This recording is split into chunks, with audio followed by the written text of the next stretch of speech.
Good morning. Happy Saturday. I've tried to beat around the bush a couple times with this one. It's not really working. I think I'll just start right into it. Tony Vera has a complaint against the Hemming firm. And a lot of people are under a misunderstanding about what it is lawyers do. And so I'm just hoping that I can maybe help you out by discussing a typical medical malpractice at our firm, at my firm, at the firm I work at, not at the Hemming firm. Typical medical malpractice starts off with, we get $2,500. That $2,500, the way we explain it, is $1,000 goes to us to cover our time, because we're going to be spending time getting some of these things. It's for us. About 500 of it is going to go towards document retrieval, getting medical records, things like that. About $1,000 of it is going to go to getting an expert. Because in a medical malpractice case, it doesn't matter what you say, it doesn't matter what I say, it matters what an expert says. If it's something obvious, like you went to the hospital, have them amputate your right foot and they amputated your left foot instead, that's easy. But we always tell the Joe story. Just because there's harm done doesn't mean the treatment was wrong. Just because the treatment was ineffective doesn't mean there was medical malpractice. The Joe story goes as follows. Guy went to the hospital for a heart attack. They gave him some medicine that apparently helped the heart attack, but it destroyed his liver, or not his liver, his kidneys. And so we went to several, my firm did, I wasn't around at that time, went to 3 experts because this guy was a friend of my boss. 3 experts. Spent a lot of money. All 3 experts came back with the exact same story. There's a 1 in a million chance that this particular medication can destroy somebody's kidneys. 1 in a million chance. But it absolutely was the right thing to give him at that time, and it saved his life. The standard of care was met. So we can't tell you up front whether or not you have a case. That's why we have to get an expert. And it's your case, so you get to get the expert. And when the expert comes back, if it's a 50-50 or less case, we hand you that piece of paper, the report that the expert gave, shake your hand and tell you good luck, and you could find another attorney. If it's a good case, well, then we're off to the races. And after that, it's contingency fee. And our contingency fees start at 33 1/3%. If we send a demand letter and we win, we get 1/3. If we have to file, it's 40%. If it goes to arbitration or mediation, it is 45%.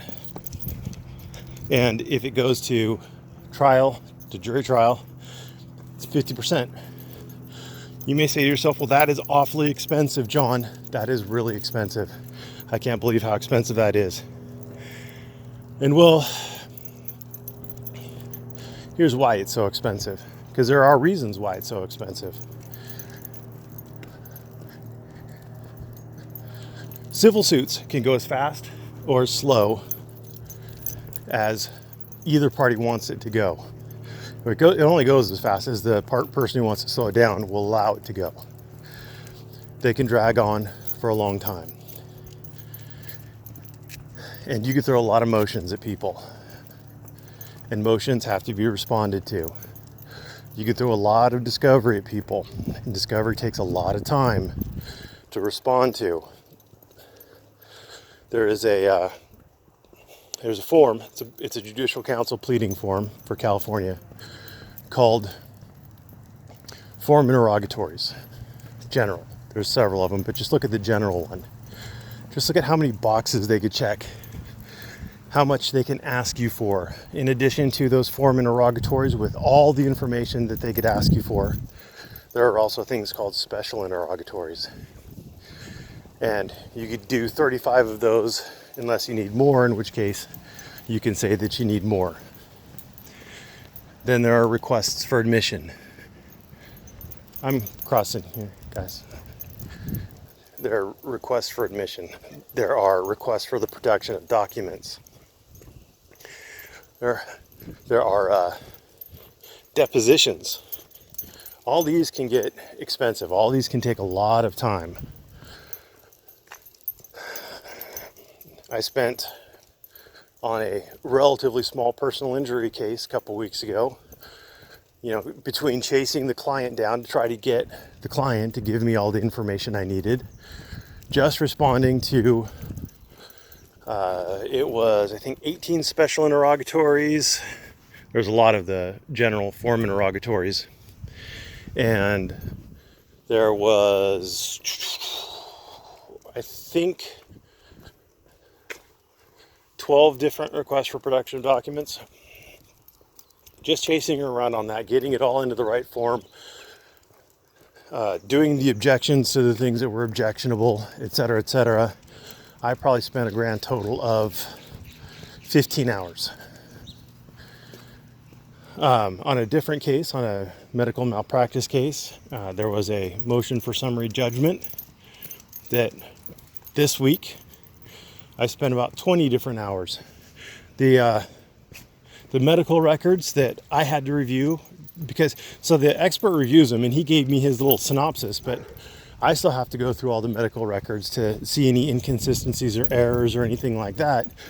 The stack of paper, it was more than a ream. It was more than a ream of paper that was sitting on my desk that I had to go through and read. It was more than a ream.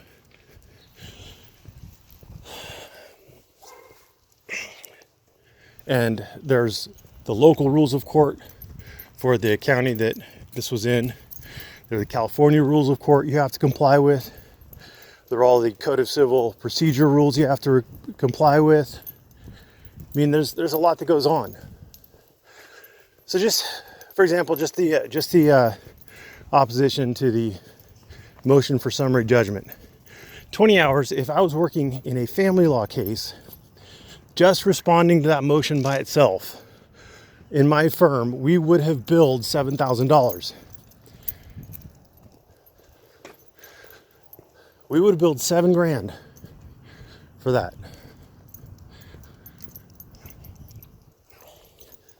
So if you fight one of these cases to the bitter end, there's a lot of prep work going on.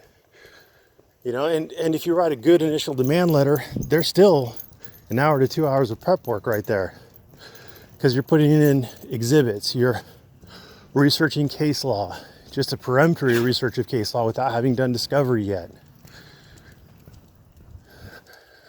There's a lot of time invested in it. And pro pers don't have a good track record. Pro pers don't typically win medical malpractice. And they don't typically win because they don't know the rules. And the rule is, if an expert says that there was no malpractice in a medical malpractice case, guess what, kids? There's no medical malpractice. Unless, again, it's something obvious, like they sew up a sponge inside of you or something, and they have to go back in again to get out the sponge they sewed up inside of you.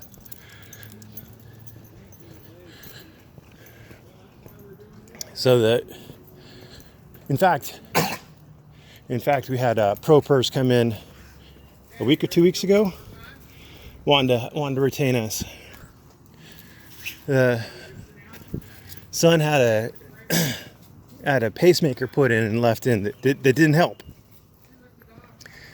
And his cardiologist said that it was a mistake to have put it in, and blah blah this and blah blah that. But they were looking at a motion for summary judgment, and they brought in 3 paper shopping bags full of paperwork that they had churned, not knowing what they were doing, filing motion after motion, responding to motion after motion, all sorts of things. And what didn't they have? They didn't have an expert. And the opposition did. And their expert was saying, guess what? You're done. And they came into us and they were like, hey, we need help. We're in over our heads. My boss said, okay, $2,500, 1,000 goes to me, 1,000 goes to an expert, 500 goes to get your medical files. Oh, we already have our medical files. No, you think you have them. You may not have all of them. 1,000 goes to the expert, 500 goes to get your medical files, all of them. Oh, we don't have $2,500. Well, then you don't have a case. Might sound mean, might sound rude, but it's business. We're there to make money. And at the end of the day, we can't tell you if you have a malpractice case without an attorney. So when I'm told that that the Hemmings took $5,000 and a third, that doesn't shock me. I don't think that's unconscionable. That they also made Tony pay court costs. That's standard. We make the client pay the court costs. We reimburse them. Like if it costs them $1,000 in court costs, at the end of it, we take the $1,000 out of the settlement before we take our split. So if it was $10,000 recovery and there's $1,000 in court costs and we're getting a third, we take the $1,000 in court costs out of the 10, so there's 9 left, and we get our third, so we get 3 instead of 33. Anyway, it doesn't shock me. What would shock me, and what would make me really think that Tony does in fact need a lawyer, is that Tony gave somebody $5,500 without signing a contract first. That's a big no-no.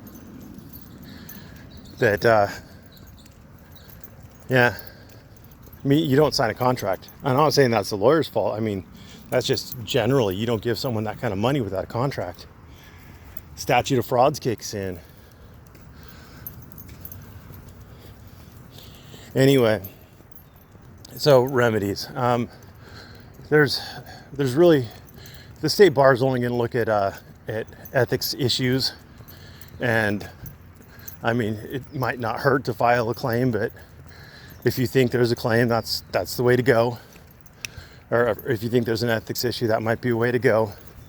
But reality is, I would suggest that you talk to an attorney first, an attorney that does legal malpractice. Have that attorney look at it. He won't get the hearsays off of YouTube's. He'll get the actual facts. He'll get the file from the Hemmings. He'll be able to go through it and look at it and see what they did, how they did, all this and that and the other thing. And he'll be able to see if there actually is some sort of malpractice there. And that's when you're really gonna know. I mean, if an attorney thinks there's a good case there, then maybe there is. Now, I'm not saying there is or isn't, but I'm just saying that I can't tell you from listening to a YouTube video whether or not there was malpractice. The other thing is that there's always, if you can't afford an attorney and you want to do a less formal kind of thing, you could always do arbitration. There's mandatory arbitration. If the client wants arbitration, it's mandatory. Yes, there's a squirrel there. You're not going to have it. You're not going to have the squirrel. You're not going to have the squirrel. Okay. So anyway, I'm not a really big fan of mandatory arbitration. There's a reason why defendants like arbitration, because they tend to get smaller awards than they do if they're risking a jury trial. And I've seen costs go sky high with arbitration as well. So I don't really believe that arbitration is a great thing, but you can give it a whirl, maybe explore that opportunity with your attorney. But yeah, just charging, just that the attorney made more than you did. I don't want to go this way. I want to go this way. Just because the attorney made more than you did doesn't mean that there was something wrong with what they did. And before anybody starts going off on how they did so great as a pro per, etc., blah, blah, blah. First of all, it's not very often that pro pers do well in court. Just like sovereign citizens, everybody brags about it on the internet. But in reality, it's just a bunch of broken windows and broken dreams. It very rarely works well. If the facts and the law are on your side, you may win as a pro per, but you may have done better without it or with an attorney. Will you just quit? Yeah, so anyway, that's my story and I'm sticking to it. I guess I've rambled for long enough. Thanks for watching. Again, just for clarity's sake, I'm not saying that the Hemmings have done any malpractice. I'm not insinuating that. I'm just giving bog standard legal advice. If you think they have, then your best recourse is to find a competent attorney, especially one who does a lot of legal malpractice, and employ him. He will charge you money up front to get the file and all the other fun stuff. But that's the only way you'll know if you have a case. Thanks for watching. Have a great day.